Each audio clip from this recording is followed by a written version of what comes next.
question is tonight is, how does a mass killer, armed to the teeth, get into a building and manage to unload his weapons and kill so many? That's the investigation that's going on right now behind me. And the thing that's always so disturbing and distressing about these horrible murders is that when we stay here tonight and we cover them, is that we know that their bodies are still lying in the buildings because this is an active investigation, knowing that families are at home wondering, could their loved one possibly be alive, unconscious at some hospital or lying on the cold floor of some cafeteria in a government building. But right now, tonight, things are calmer down here on the outside. We don't have the helicopters buzzing us anymore looking for a possible second or third suspect, but the investigation is extremely active here, Texas, New York, trying to find out who this guy was, why he did this, and I suppose why people weren't tipped off that there was trouble awry. Because last night, everything was fine in the lives of these 12 people and their families. This morning, they get up, have coffee, do what every government worker does in Washington, D.C., heads off to work, and is expected to go home at 4 or 5 o'clock or whenever the day ends for that person, and instead this incredible massacre changed everything. 12 people dead, gunned down in a military installation in the heart of D.C. It's so unthinkable, Sean, except we've seen it before, haven't we, Sean? Yeah, we really have.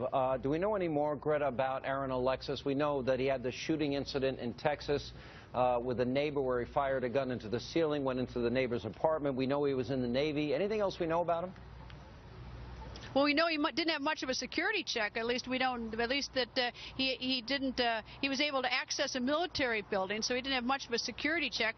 At least not a very successful one. It calls into question. We've had the incidents, not a homicide, but Snowden didn't have much of a security check as a government contractor. What in the world are we doing with these government contractors that they seem to have so much access to information and to buildings? And in this instance, it isn't just information. He had access to a building. He was able to get in there. And Sean, you've been in military installations. They're not easy to get into. Nope. Why was this guy? Did he have what kind of identification card did he have? How easy is it to jump the turnstile, or how easy is it to overpower someone? But I'll tell you one thing, it's obviously easy enough for him to get in and murder 12 unsuspecting people. You're saying all this and you bring up the Snowden case. It's difficult for military personnel, Greta, for them to have a firearm in a location like this, or on a Navy base, or anything like it, military base of any kind.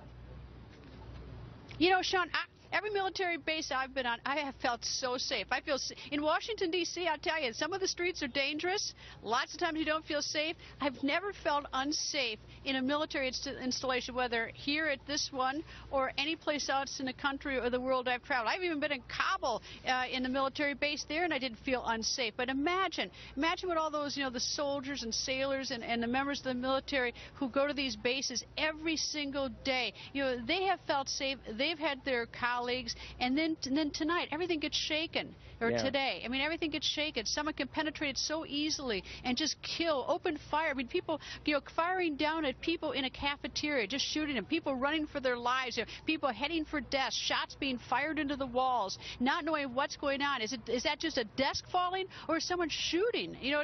All the terror that these people went through, and not just in 197, but in the buildings around when they heard the announcements. To stay where you are, stay sheltered, because there's a shooting going on, and no one knew.